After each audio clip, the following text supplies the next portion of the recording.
Break के बाद स्वागत है आपका कालचक्र में। चलिए अब बात करते हैं हम पूजा के भोग की।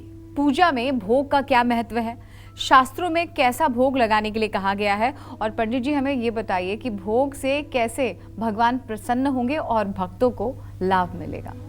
भोग से ही तो भगवान प्रसन्न होते हैं। सबरी ने जूठे बेर खिलाए, वो भोग ही तो था। और विदुर की पत्नी ने केले के छिलके खिला दिए कृष्ण भगवान को।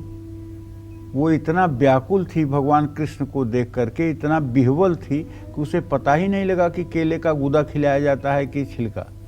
कहते हैं ना कि दुर्योधन का मेवा त्यागे साग विदुर घर खाए। तो कहने का आशय यह है, भोग ही तो संतुष्टि का पूर्ण कारण है।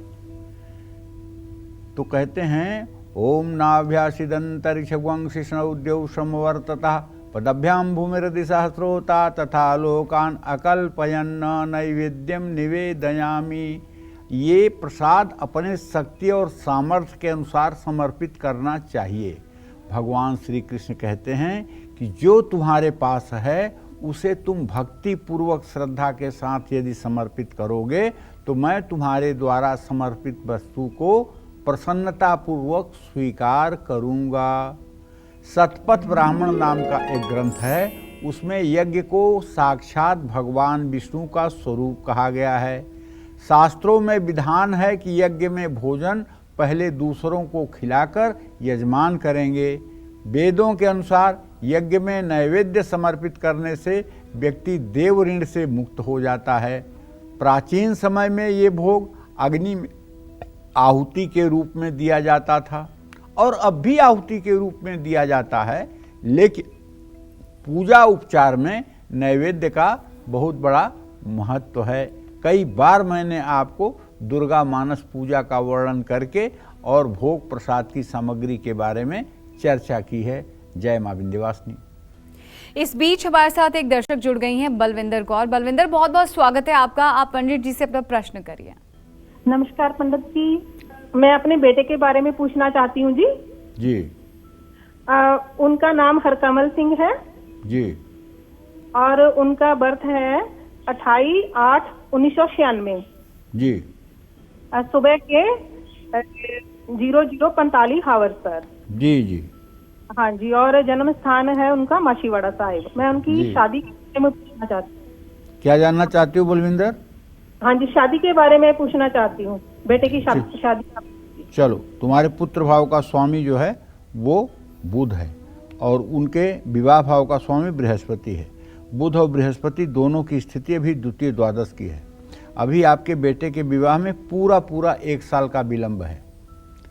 सन 2024 में नवंबर और दिसंबर तक तुम्हारे बेटे का अच्छा विवाह हो जाएगा और अच्छा दाम्पत्य जीवन रहेगा। कोई चिंता करने की बात नहीं है। अभी विवाह करना अक्टूबर-नवंबर तक उचित भी नहीं है और उसके लिए सही समय भी नहीं है। जय मां विंध्यवासिनी। तो चलिए आगे बढ़ते हैं और बात करते हैं दक्षिणा की। पूजा में दक्षिणा का क्या महत्व है, साथ ही दक्षिणा को किस विधि से देना चाहिए। और पंडित जी एक और देखते हैं हम समस्या, कहीं ना कहीं कुछ लोग दक्षिणा देने में कंजूसी भी करते हैं, तो कितना गलत और कितना सही? दक्षिणा श्रद्धया मापनोति, श्रद्धया मापनोति दक्षिणाम। दक्षिणा श्रद्धा के द्वारा दिया जाना चाहिए और पूरे हर्ष के साथ दिया जाना चाहिए। दक्षिणा में शास्त्रों में विधान है, हिरण्यगर्भः समवर्तताग्रे भूतस्य जातः पतिरेकयासीत् सदाधार पृथ्वी ध्यामुते मां कस्मै देवाय हविषा विधेम। तो दक्षिणा का मतलब होता है कि सोने का सिक्का दक्षिणा में होना चाहिए। मंत्र तो यही पढ़ता है ब्राह्मण, हिरण्यगर्भः, सोने का सिक्का। लेकिन आज नोट का प्रचलन है, सिक्के का प्रचलन है, वही दक्षिणा दी जाती है। और दक्षिणा जो है हर जगह दी जाती है। दक्षिणा हर जगह दी जाती है, तो पूजन में देवताओं के सामने दक्षिणा भी रखना चाहिए। और दक्षिणा बाद में अगर आप घर में पूजा कर रहे हैं तो उसे एक गुल्लक में रख लीजिए और कहीं धर्म स्थान में जाइए तो दान करिए। और यदि अनुष्ठान और यज्ञ में कर रहे हैं तो उस दक्षिणा पर पुरोहित का अधिकार बन जाता है।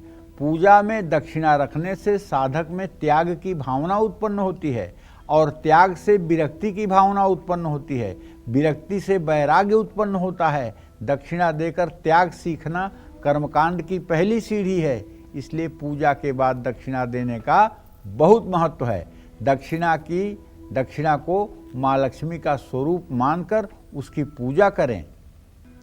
लेकिन एक बात ध्यान रखिए, जो लोग पूजा पाठ करवाते समय ज़्यादा दक्षिणा लेने की कोशिश करते हैं या बार बार दक्षिणा से असंतुष्ट होते हैं, ऐसे लोग स्वयं नष्ट हो जाते हैं।